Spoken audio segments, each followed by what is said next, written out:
talk to me. I open the pages, they talk to me. Come on now, brew walk for me. Urban Gorilla, that sauce on me. How was I pay the cost on me? He the boss man, he got up on that cross for me. He the boss man, he got up on the cross for me. He the boss man, he got up on that cross. Yeah. I open the pages, they talk to me. Come on now, brew walk for me. Urban Gorilla, that sauce on me. How was I pay the cost on me? He the boss man, he got up on that cross. Yeah, but you just think we some niggas on the corner, man. All right? Not only do we use these words, these big words, right? We know what the hell they mean. Right. And you dumb Texans don't know a damn thing. You don't even know your history. So read. It says, and the most proud shall stumble and fall. The most proud is going to stumble and fall, so that's the inevitable judgment of the so-called white man. You're going to stumble and fall. We ain't going to have to bear arms or sign no damn petition to annex ourselves away from you. You're going to stumble and fall and kill your damn self because your people are suicidal maniacs already. Right. Who commits suicide the most? Explain that to me. Oh, I know, the so-called white man, right? Well, you're, as a nation of people, you're suicidal. Yeah. So you're getting ready to commit suicide through a thermonuclear war, a thermonuclear holocaust, right? It's what the Bible calls you Leviathan, the snake eating its own tail, man. Right. So read that. It says, and the most proud shall stumble and fall, and none shall raise him up. That's right. And what? And none shall raise him up. None shall raise him up. That's what's getting ready to happen. When the so-called white man here in America falls, nobody's going to raise you back up.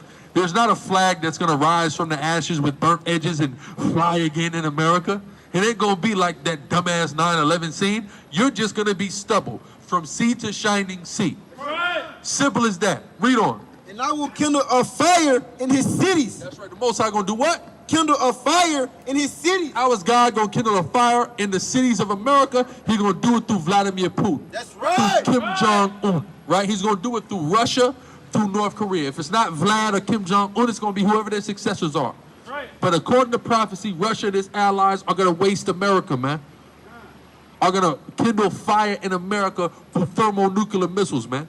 Intercontinental ballistic missiles. Read. It says, and I will kindle a fire in his cities, and it shall devour all round about him. It's going to devour all of you. Texas, Houston, Dallas, San Antonio, Austin, and all the major cities of America. Devour it, thus saith the Most High. Read.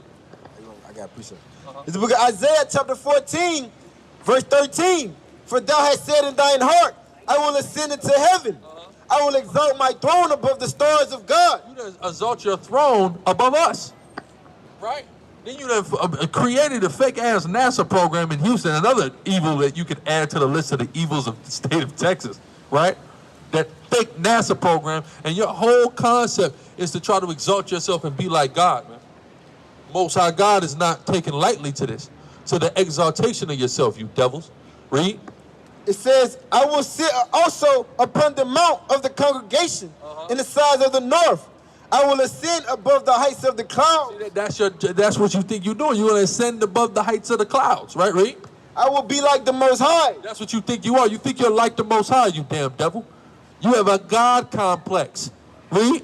It says, yet thou shalt be brought down to hell to the sides of the pit. God is going to bring a very stiff judgment upon you so-called white people.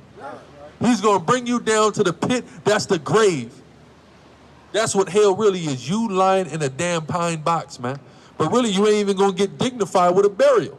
You just going to be buried in stubble and brick and dirt because that's what you damn people are, scum. Point blank, period. And you deserve it, man, for things like, I don't know, trying to think that you're going to count yourself independent from the state of Texas, from the country of Mexico. How damn evil is that? How evil can you damn people be? Right.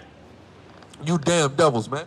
And all so-called Mexicans out here that want to love the Texas, you better call the white man a devil for stealing this land from you. Right. We standing in Mexico right now. They think they're going to build a wall around this mug, man. This is Mexico we standing in, man. All right? Where are the so-called Mexicans standing up for that? Why don't they say when the Trump say build a wall, why don't you say give me Texas back? Right. Give me California back. Right. Huh? Build a wall according to the damn borders of the original Ots line. God. Right? That's what the so-called Mexican man should be calling for. Build that wall. And you won't have California no more. All the tourism you get out of that, the economy in California, the economy in Texas. Huh? You won't have none economy in Las Vegas. You wouldn't have none of it. Then what? That's right. Huh? America ain't gonna be won't be the same place anymore, right? You understand what I'm saying? They want to kick 100,000 Haitians out. Well, why don't you give us the so-called Haitian, the tribe believer? Why don't you give us back our contributions to this country? Right. Huh? You wouldn't even have Chicago, one of the hubs, major cities in this country.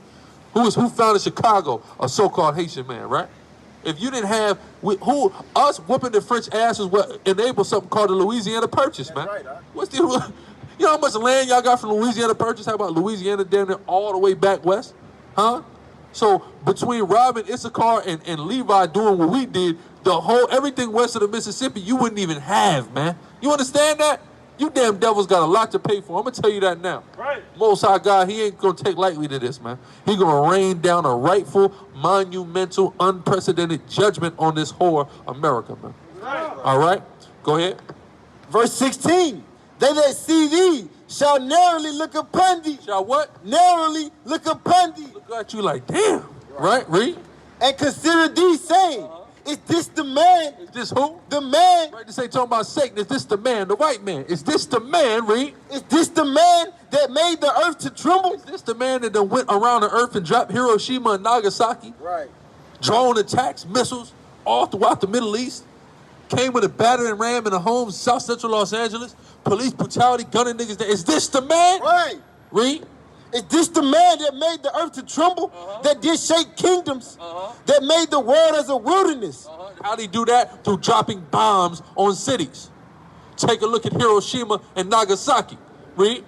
And destroyed the cities thereof.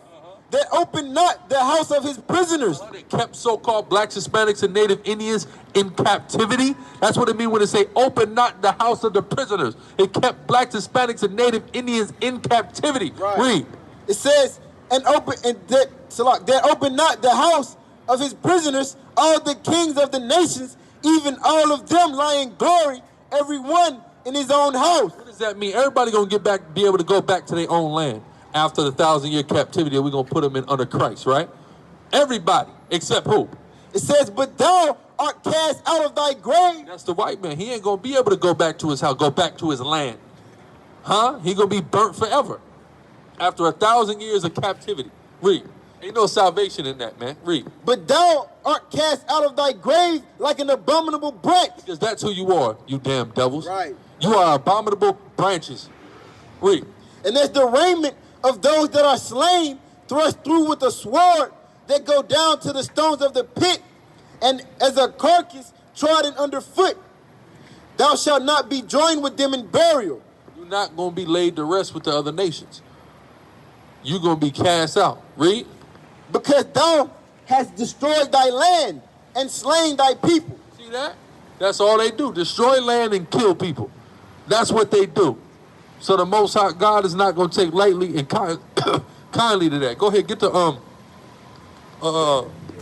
get that history, man. Come on, go ahead. It says the seed of evildoers shall never be renowned. See that?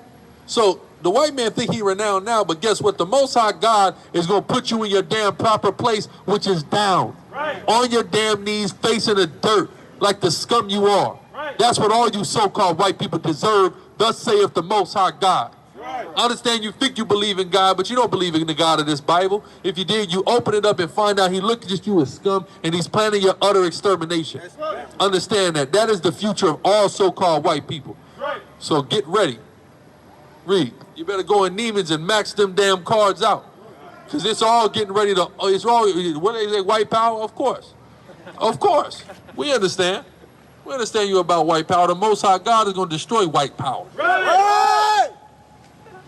All right? Deal with God, a big angry black man sitting on a throne in the celestial realm. Right. How about that? We can prove that in any moment that God is a black man. Right. But you just sat up in that damn Catholic church and worshiped the homosexual on the cross. Right. Right? Has nothing to do with Christ. Ought to be ashamed of your damn self to believe in such an unsubstantiated lie and fairy tale. Right. Right? That's white power. More white power than that devil who just went by and put his fist out the damn window in that Challenger. I'm going to tell you what real white power is. Real white power is in that cathedral that these crackers is coming out of right now. And some of our people coming out of there simple as hell. That's white power, that damn Caesar bullshit. Give me who got Caesar? This guy see this is white power right here, but we put the horns on them. Why? Because we demonizing that, man. Because us standing out here symbolizes a threat to white power pursuant to Revelation, the 12th chapter. They know they have but a short time. We're a threat to this damn place. We're a threat to this whole setup. And we represent the true prophets of God, the true disciples of who you call Christ, and apostles of who you call Christ, who didn't look like this homosexual white man that you just went and bowed down to. That's right. You walked in that church, you genuflected, you did the sign of the damn cross with the damn unholy water. Huh? How many times you bowed down to that devil? You went before the altar. You bowed your head in reverence. You did the sign of the cross again. You took a flavorless goddamn piece of garbage cracker and a sip of damn wine off of this damn devil, and this is not Christ of the Bible. That's right. It's not Christ of history, not the Christ of the Bible. It ain't Jesus Christ according to any source with any ounce of credibility, man. Right. It's simply not, right? But what is this instead? This is white supremacy and this is white power. This is what this is. Right. So if you're going to be against white supremacy and white power, you got to first stop worshiping this goddamn picture. Right. Huh? But of course the devil not going to do it because this is him. When he go in there, he ain't thinking about Jesus. He thinking about, in his heart of hearts, he thinking about him and the supremacy and the power of his people throughout the earth and all the rape, robbery, and murder that they've gotten away with in order to live comfortably here in America. Right. All that's coming to an end, man. That's right. All of it. Go ahead. This is the TSHAonline.org, which is the Texas State Historical Association. Speaking on the War Party. The War Party, which existed before the Texas Revolution, represented a faction within the Anglo-American population. Who is the Anglo? Who knows what Anglo-American means? You know what Anglo-American means? It means white people. That's what that means, right? White folks, all right? El Cracker, all right? Read. El Diablo, okay? Read. It says, represented a faction within the Anglo-American population of Texas. Anglo-American population of Texas. There one went. Go ahead. That helped to sway public opinion in favor of armed conflict. You see she got the Galite jewelry on. Ain't that something, man? You damn cool. You see she got the turquoise on and all that, man. That's Gad, man. Right? But the white women just love to just appropriate our culture, man. You understand what I'm saying? It's just total madness, man. Gad, listen, Gad, a troop, he shall overcome at the last. I'm gonna tell you, man. Right, right. There's gonna come a time a Native American ready to chop your head off for wearing them turquoise earrings. You wearing them turquoise earrings, man. That's his stuff. Right. You shouldn't touch no turk. That's special. Right. You got white people wearing headdresses like it's something cute. They gotta earn them headdresses, man. Especially the ones with the white, with the red at the end of them feathers. You gotta put in some work for that. White man go in a damn place and just buy one and just put it on. White woman smoking weed naked in one, man. Right. That's disgraceful, man. That's right. Read. It says,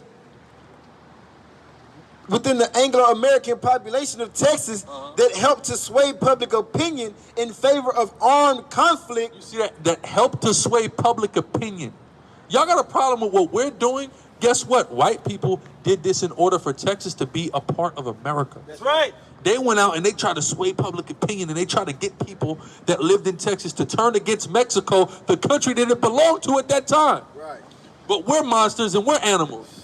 You understand what I'm saying? This is crazy. This is how you got it, through disinformation and misinformation and propaganda. That's how you were able to get Texas.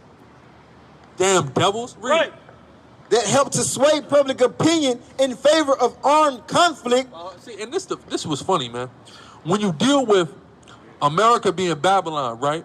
The king of Babylon name was Nebuchadnezzar, right?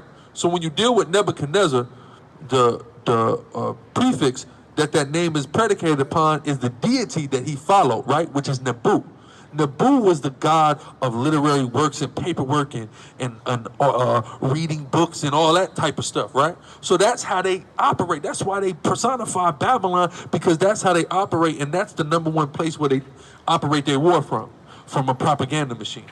Oh, we're gonna sign some paperwork here. You think Issachar was running around signing contracts with people? The tribe of Issachar. Yeah, no, listen, our land stops. Okay, we're gonna sign this as our border is here, and according to this bush, and according to this paperwork, Gad starts here, and Issachar starts here, according to this. But nah, man, they understood what was what and where you don't go, man. Right. And if you do cross, it better be on some peace stuff. Right. They understood that they didn't need no damn parchment of paper and everybody sign it, poke their damn finger and sprinkle some blood upon it to make that valid. Right. That was valid. That was what is understood. Don't gotta be explained. The devil come and think he gonna use the paperwork going back to the damn deity Nebu to deceive people and make what happened happen. Right. right? It shows you that this is Babylon, man, on a lot of levels through the Spirit. Read. It says that helped to sway public opinion in favor of armed conflict with the rest of Mexico. So what they did was they spread propaganda around to the people that lived in Texas to bear arms and go against Mexico, which was the ruling government at that time. But wouldn't we be monsters if we went around and tried to encourage people to have an armed conflict with America right now? Right. That we would be wrong for that, right? But that's how, see, this is how crazy it is. America is founded on the greatest crimes and things that if you did to them, they will come upon you with extreme prejudice, man. Right. They'll eliminate you. They'll hang you. They'll have you in a basement, 18 floors down, waterboarding your ass with gasoline. Right. If you did to them what they did to the indigenous peoples of this continent, man. Right? Show you how hypocritical this devil is, man. And you have the nerve to say one nation under God. You read this Bible from Genesis to Revelation, and especially in the gospel, the words of the Son of the Most High God, Hamashiach Yahushua. You read that, you see a hypocrite is something God hates, man. He hates it. And here the white man is the biggest goddamn hypocrite to ever exist. If you did to him what he did to you, he would lose his damn mind, man. But don't worry, because we're going to do exactly what you did to us, man, according to biblical prophecy. Don't worry. But we ain't going to do it through that. Well, we did do it through propaganda. This brother got some propaganda right here in his hand. It's called flyers. All right? Teaching the so-called Black, Hispanic, and Native Indian who he is according to the Bible. We got propaganda these signs. Let me see, Caesar. We tearing down your damn God that you propped up. That's right. It's propaganda, okay? It's right. Propaganda ain't always bad, right? Like if you read the Urban Guerrilla Handbook, okay? It was written by way back in the day by the Marxists. They tell you propaganda is an important tool of the urban guerrilla, man. So read that. It says to sway public opinion in favor of armed conflict with the rest of Mexico in the crucial time between 1832 and 1835. The war party and its counterpart, the peace party, cannot be defined easily because they were not established political parties, but rather labels for persons of opposing political dispositions. That is, party members did not label themselves by these terms. Yeah, they weren't calling themselves the peace party. You just had a group of damn people that said, look, I don't want to go to war with Mexico. I live in Mexico. Right. Then you had devils, so-called white people, as they so kindly called them, Anglo-Americans, that said, no, we want to go to war with Mexico. Right. Why do they want to go to war with Mexico? Because they didn't want Mexicans to reign over them. That's why. Right. The white man couldn't stand having a Mexican reign over him because he's the devil. And guess what? He hates Mexicans. Right. Same way he hates black people, the same way he hates Native American people. The same reason why this devil 45, POTUS, Trump, DJ Trump, he want to build a wall now because he absolutely hates Mexicans. Right. He hates them. The same way every damn white person does, man. Read. It says members did not label themselves by these terms, but instead describe the opposition with them. Both parties surfaced during the disturbances of 1832. Leaders of the war party either participated in the disturbances or condoned them. They either participated. What was the disturbances? Uproars, man. Right. Rebellions, things of that nature. Yeah, they're going to call it, the white man going to dumb it down. You were trying to rise up against your government, white man. That's what you were doing. The government of Mexico, man. All right? You go back into the history of Mexico and how Mexico was won and the people who governed over Mexico, brothers from tribe of Issachar, and you even had going back to the brother Yanga, which was from the tribe of Judah that was down there, man. Also, a lot of y'all don't know the history of both kingdoms collectively working together to build Mexico for what it was, and the white man hated that, man. Right. The white man hated that the tribe of Levi sailed over here and helped Issachar beat the French ass. Right. The white man hated these things. So they wanted to get away from Mexico. Read on. Salat. Events of 1835, which displayed the increasingly centralized nature of Antonio Lopez de Santa Anna's regime, began to define the lines between the war and peace parties, which were not called by those names until July 1835. The faction often termed the war party historically has been called a variety of names, some complementary, others not. The first documented use of the term dates from relatively late in the pre-revolutionary period. In a few instances where someone has ventured a list of members, the core individuals have remained basically the same, while the supporting cast has differed widely. So let me find, so go back to the good point. what it comes down to is y'all a damn devil. Right. And y'all use propaganda to start a war and try to secede from Mexico. The same level of propaganda and war that you would send drones into people's damn cribs for. You understand? Read.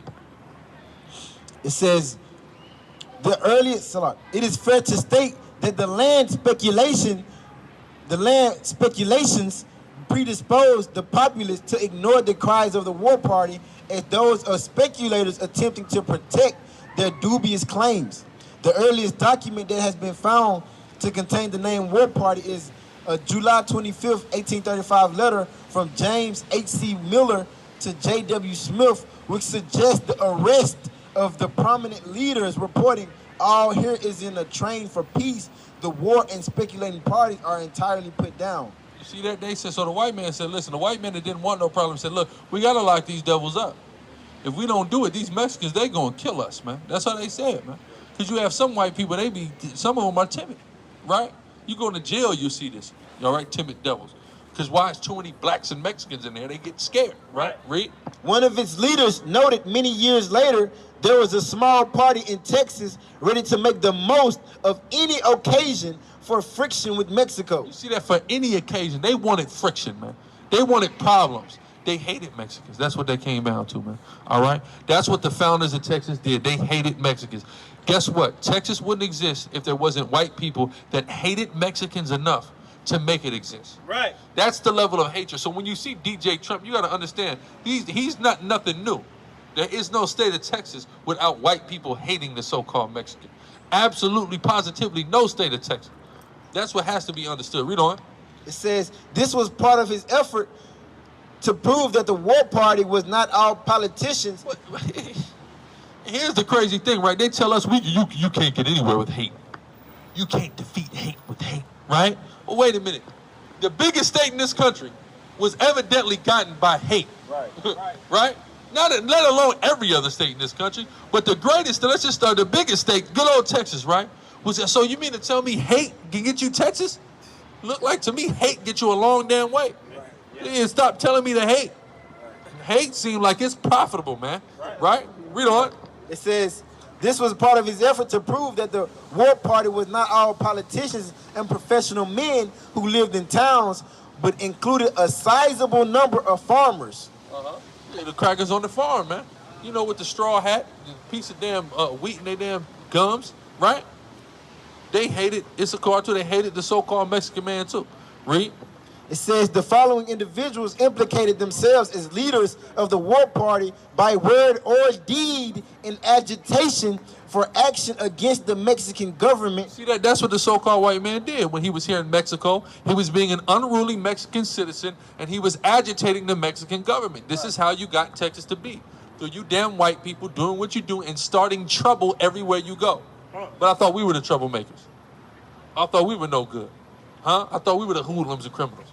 You mean to tell me y'all were starting agitation and looking for any issue with Mexican government at any time?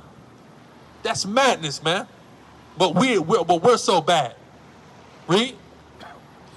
This is the Texas Declaration of Independence. The Texas Declaration of Independence was the former Declaration of Independence of the Republic of Texas. The white man's the devil. Right. Yeah. Let me explain. The fact that you just think I'm gonna declare the Mexican government independent. You white people got a lot of nerve, man, and you got a lot to pay for. Read. It says the formal Declaration of Independence of the Republic of Texas from Mexico and the Texas Revolution. It was adopted at the Convention of 1836 at Washington on the Brazos on March 2nd, 1836, and formally signed the next day after mistakes were noted in the text. Oh, illiterate, man. Go ahead. Stupid. Your own language. Read. It says, in October 1835, settlers in Mexican Texas launched the Texas Revolution. However, within Austin, many struggled with understanding what the ultimate goal of the revolution was. Some believe that... The white man didn't even know what was going on. We just want to be free from these damn spics. That's all I know. Whatever it takes, I'll sign it.